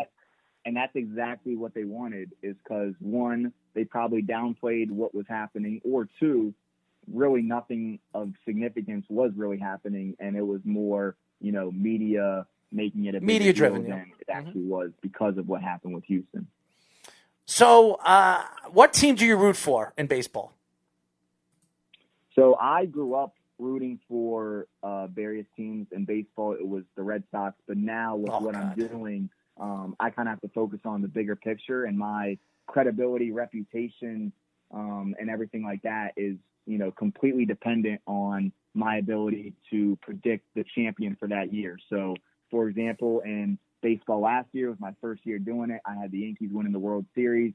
I think there's a little asterisk on that, with the buzzers situation and everything. But football, I had the Chiefs. They ended up going on and winning the Super Bowl. So that's pretty much who I root for now, is who I think is going to win the championship. And then to probably answer your follow-up question, I did have the Dodgers winning the championship this year, and I was going to go all blue, fully on the Bellinger and Kershaw finally getting over the hump train. But now this whole thing has just caused, a whole nother level of unknown question marks. So we'll see how it plays out. So you're a Red Sox fan. That's what you are. You're a Red Sox fan.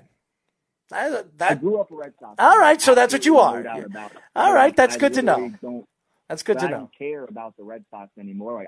It would be not of my interest. Like, it would hurt me if I were to, continue to look up Red Sox blogs and, do all those things that I used to do as a Red Sox fan. And now, honestly, I'm more of a fan of the overall game itself and how all these teams are figuring out a way to win the big one.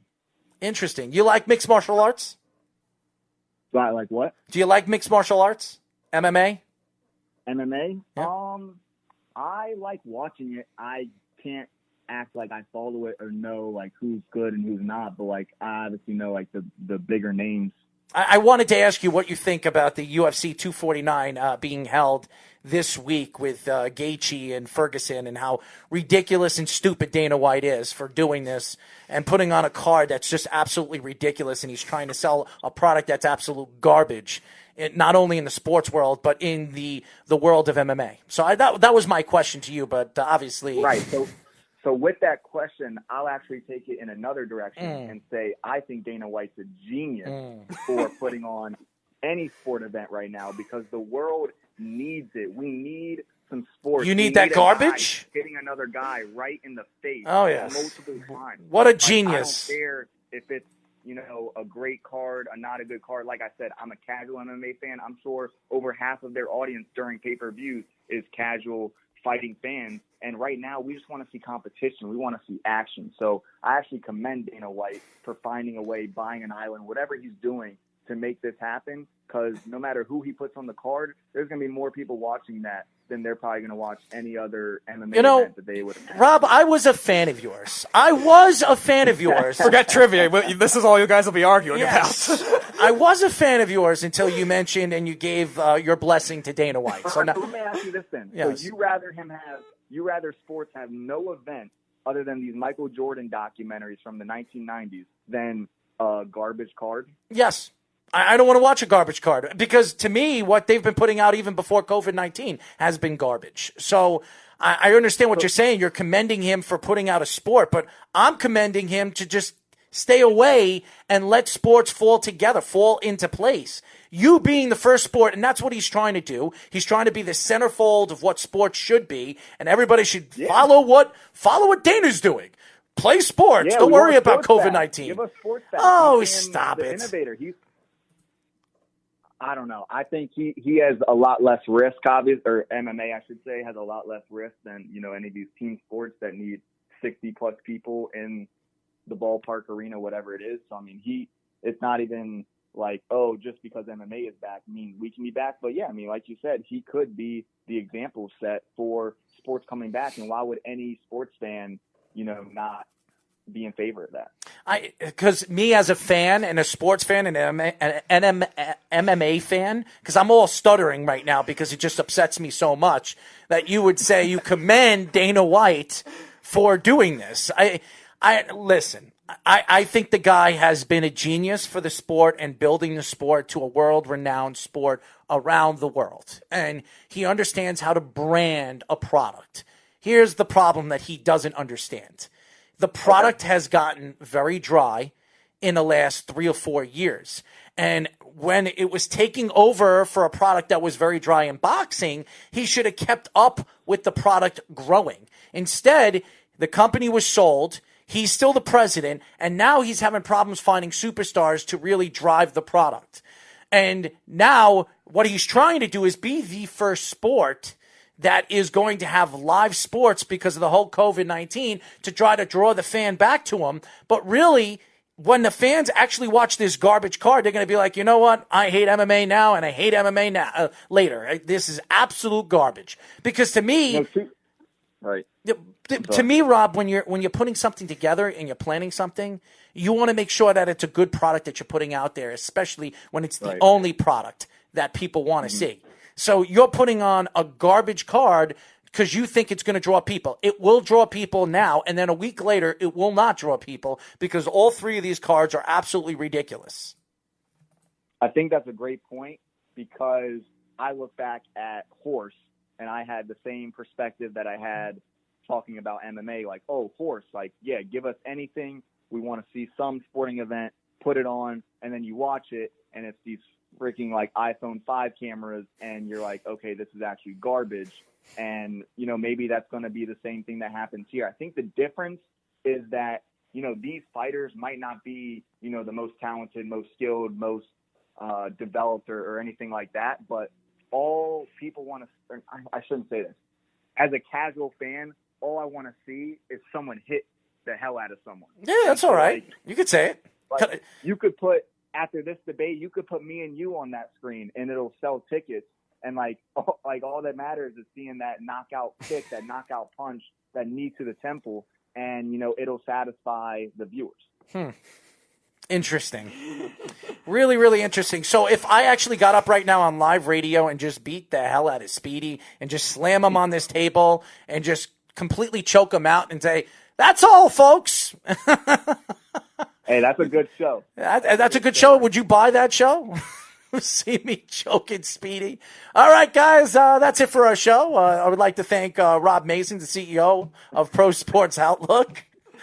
Hell of a way to end it. Oh, my God. As I see Speedy, you're choking me. Let go of me. Next time we got to do this. I don't know if I'll even be conscious, but okay. We can really make it interesting. It would, but I think that would be more interesting to watch than watching this UFC card, UFC 249.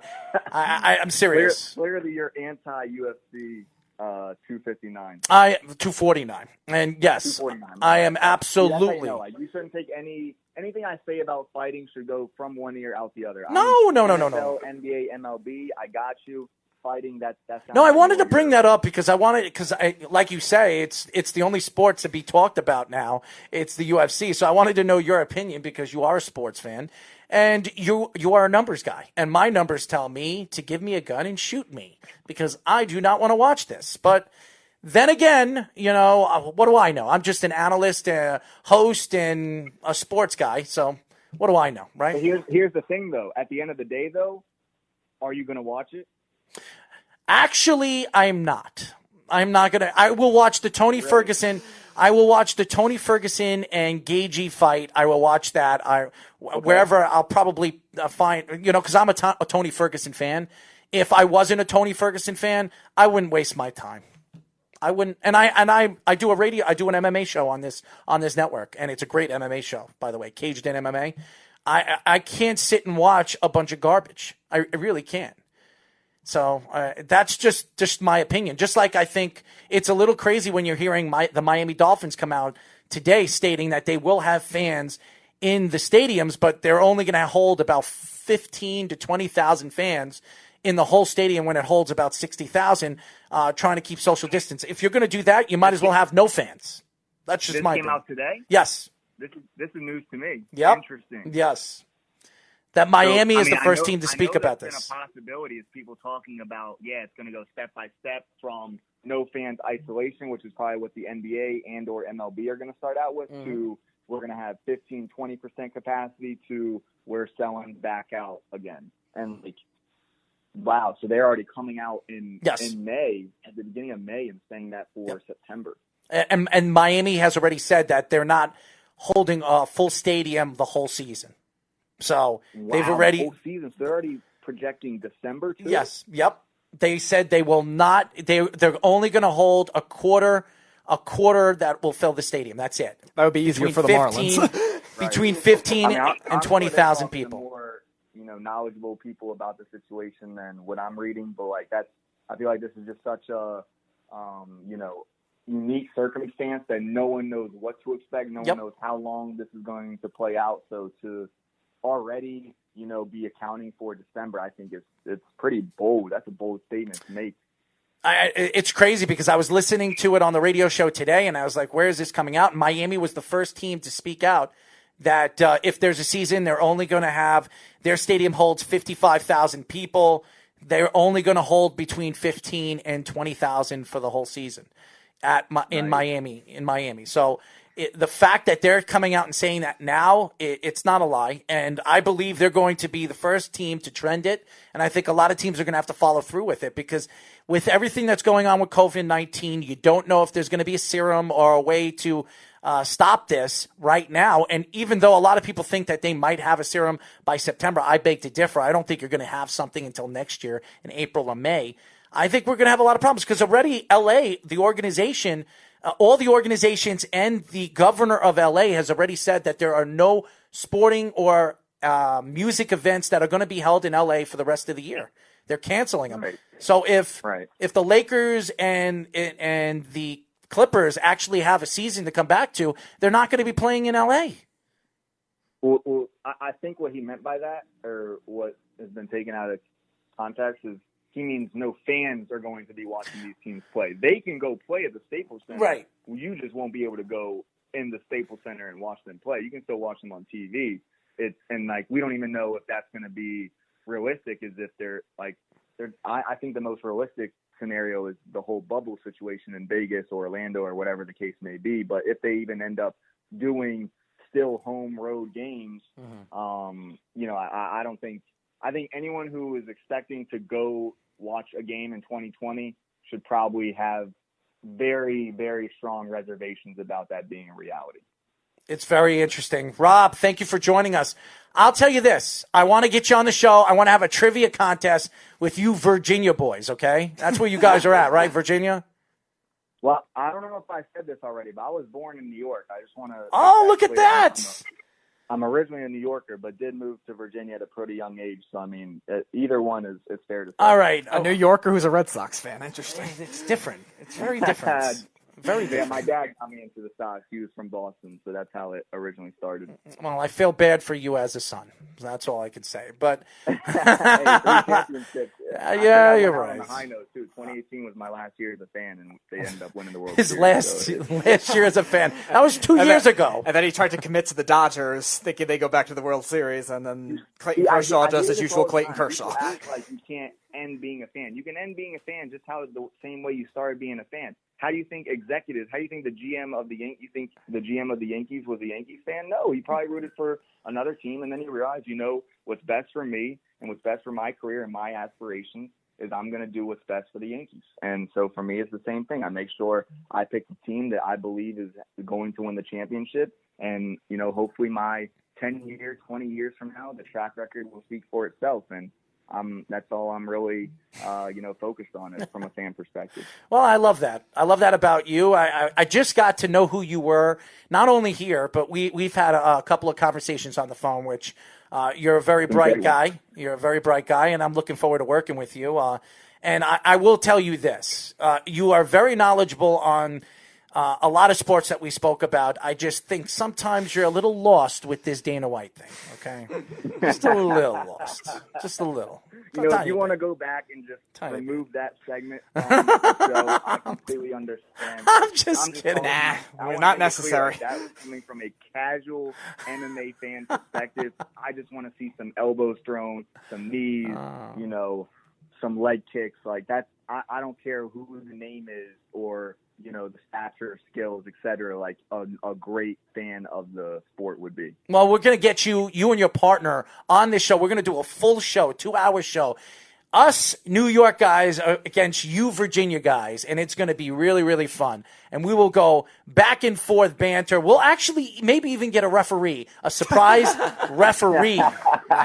A surprise, a guest appearance, maybe an athlete or an analyst to ask us these questions. I think it'll be really, really funny. I think it really would. I think that's almost necessary to have a moderator of sorts, because we can't have us asking questions and then y'all coming up with the question. Obviously, we're going to know the answer then. Well, you got it, y'all. That's not New York. That's not New York. You don't have the accent anymore. I absolutely say y'all. It's much better than, you all or you guys. I've heard a lot of yous. I went to JMU, and so a lot of my friends were from Jersey or the Northeast, and they're all yous, and they're yous everywhere. Yous up to. Well, I won't use the words that I use after I really get off the show. So my words are very sincere, and just think about it. Anyways, Rob, why don't you tell all the fans how they can find you? Yeah, for sure. If you're into NFL, NBA, MLB content from a different perspective, we try to have a front office type of thing, provide facts to know, best in sports, all these things. It is at PSO_sports on Instagram and Twitter, and then prosportsoutlook.com. Well, Rob, we're definitely getting you on the show, and it will be soon, and definitely get your partner. You guys are going to have to sit down and read some books, man. Get into those magazines, because you're going to need a lot of credited information. We're on the laptop. We're on the internet. Oh, okay. You need the internet, huh? All the extra stats. Hey, man, it was great talking with you guys. Loving what you guys are doing, and absolutely looking forward to the next time we come on, and that conference call later this week. Absolutely. So, looking forward to it, man. Really great hearing from you. Looking forward to working together more in the future. Absolutely.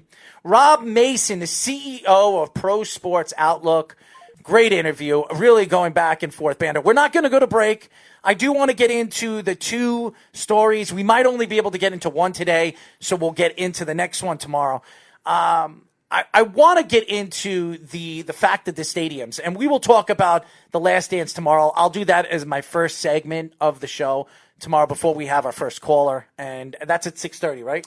6:15 tomorrow is Cynthia Freeland. Yes. All right, so we'll for the first 15 minutes of the show, we'll get into The Last Dance, and maybe at the end of the show we'll fill it in and tell you what I thought about episodes 5 and 6, which I thought were fantastic episodes. It's getting better and better week in and week out. So a shout out to ESPN, shout out to Netflix on doing this documentary, The Last Dance, the 1998 Chicago Bulls, and you really get to look at the outlooks of who Michael Jordan is, and really the understanding of how much this guy wanted to play and win. This guy loved to play the game, and he didn't want to change who he was playing the game. And that's, to me, what really makes him and separates him from all the greats in professional sports. But I do want to get into this stadium situation, and we were just talking about it with Rob Mason.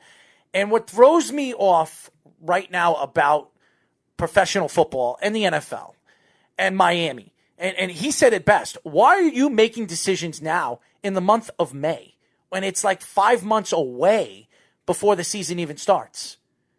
Why is it that the Miami Dolphins are coming out with these stories stating that they're only going to fill a quarter of their stadium up if the season were to start today or the season were to start in September? And I understand the social distancing, and it makes a lot of sense, and that's what you need to do to stay away from getting COVID-19.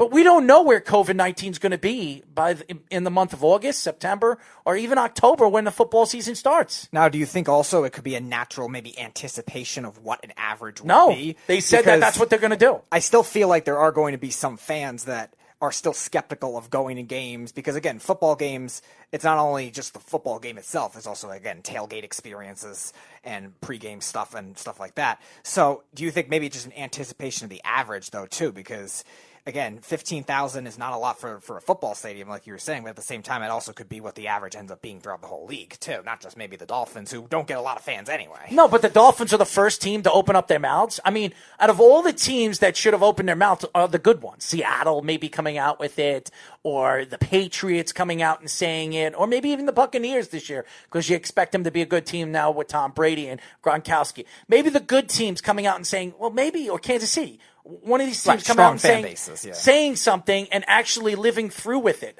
Miami is an organization as a laughing stock of the league right now. They haven't won anything. The last time they were in the playoffs was what? 2003? No, it was 4 years ago. They made it 1 year. Oh, I'm not talking about that. Okay. But before that. I think it was the 1 year that Brady got hurt and Chad Pennington took the Dolphins to 11-5. I think that was 2008. Yeah, so they don't make the playoffs. The Dolphins don't make the playoffs. So why does anybody give a crap? And I understand they have a very big following, the Dolphins, especially here in New York.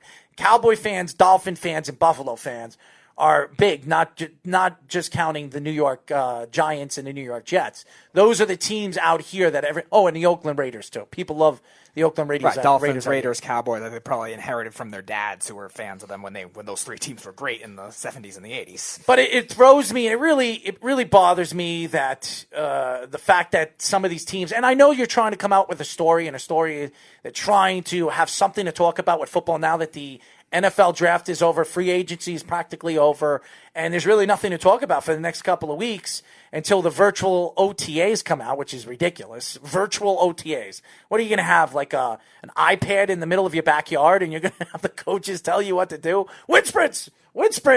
I mean, a virtual OTA. Could you imagine that?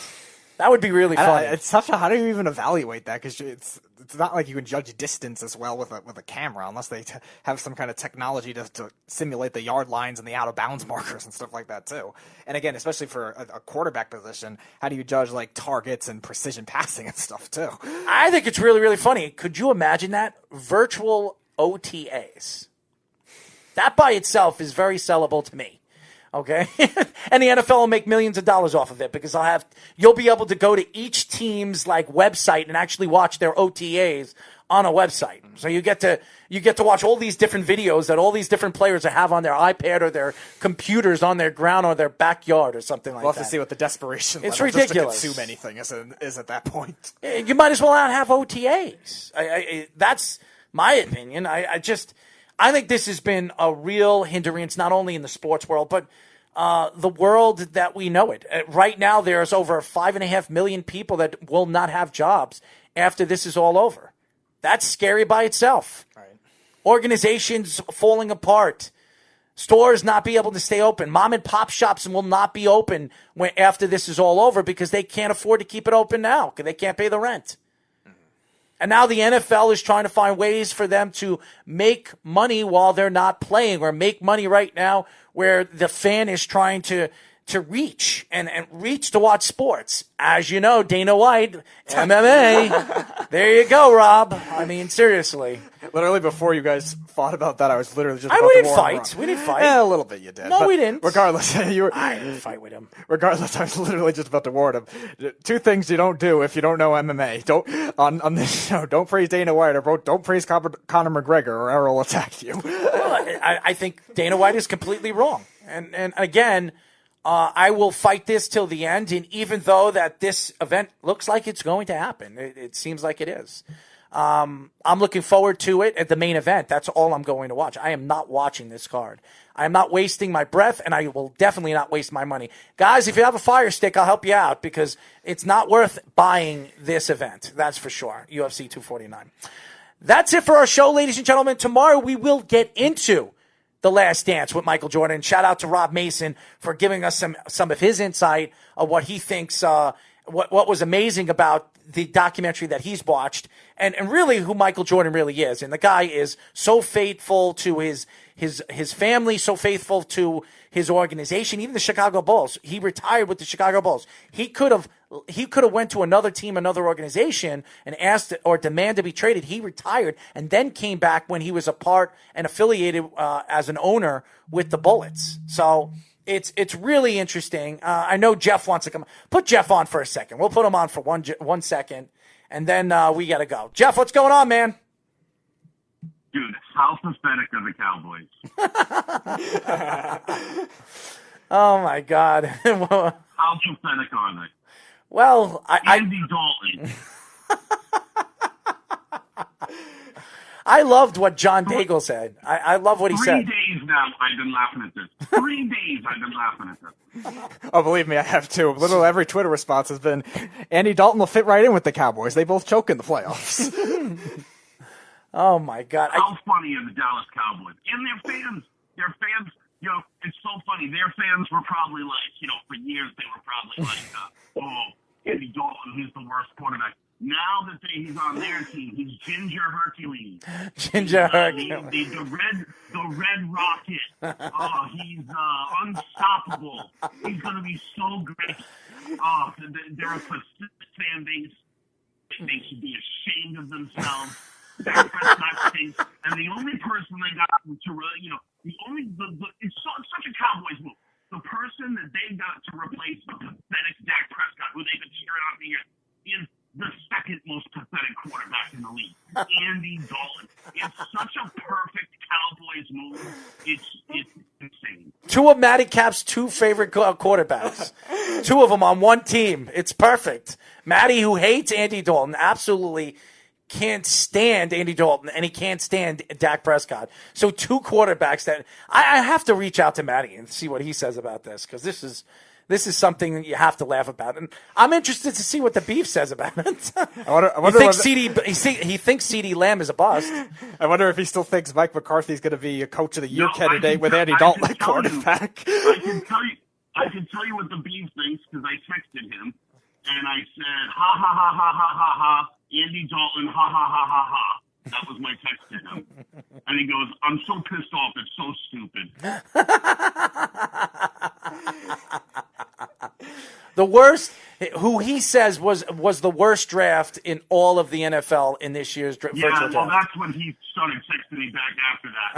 After I laughed at Andy Dalton, he started going off on the draft. Which, I mean, listen, even if you, I don't think they had a bad draft, but even if you think that they had a bad draft, this Andy Dalton news can just set you right to the edge, won't it? It only, to me, you would think that as a Jet fan that it would be something to laugh if the Jets did this, but to me, I think Andy Dalton is going to win the job from Dak Prescott, and I think he would fit better in this offense than Dak Prescott will. So I wouldn't be so surprised if Even Dak off was just a great year that Dak had, though, too. I don't care. I think Andy Dalton fits this offense better. Time out, because I'm sick of hearing that from people. Just because you were second, third in the league in passing doesn't mean he had a good year. Do you think it's a good year if your quarterback can only beat one team with a winning record? No, I agree. I'm not saying it's great. I'm saying maybe they'll look at that year and all of a sudden say, no, you're going to go right to Andy Dalton. That seems kind of impulsive, is all I said. You're right. It was inflated. There has to be a reason. There has to be a reason why they brought in Andy Dalton. The reason is leverage, right? Dak was asking for so much money, and now if you're Dak Prescott, you're not worried about your $40 million a year. You're worried you might lose your job because, truth be told, there's only one place now in the league that Dak Prescott could go and start. One. That's it. And unless he's going to the Jacksonville Jaguars, Dak Prescott's no longer a starter in this league. I agree with you, and I'm telling you right now, Andy Dalton will win that job. He will have the starting job sometime because I think he will fit Mike McCarthy's offense better than Dak Prescott. That's just my opinion. So, Jeff, thank you, man. I mean, it's just so perfect.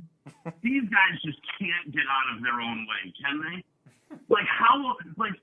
Instead of finding out, asking people how many wins you think the Cowboys will have, we should literally ask that, how will they screw it up and miss the playoffs this year?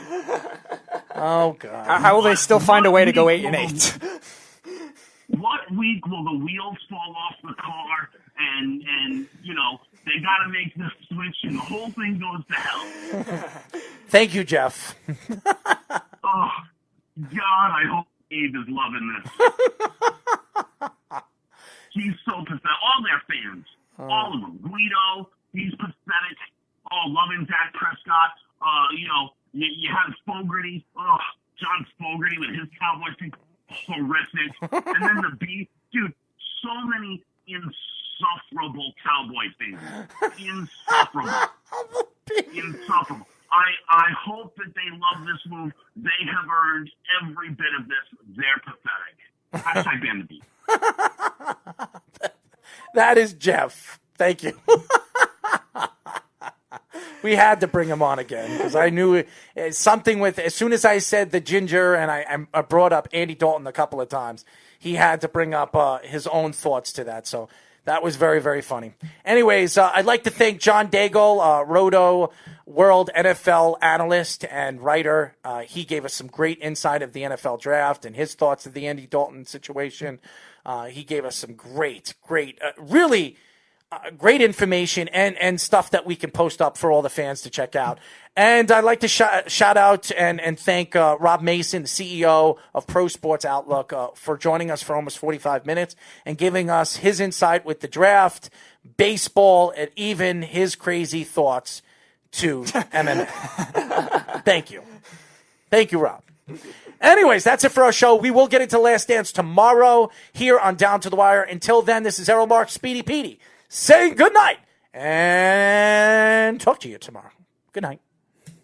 You're listening to the Worldwide Sports Radio Network.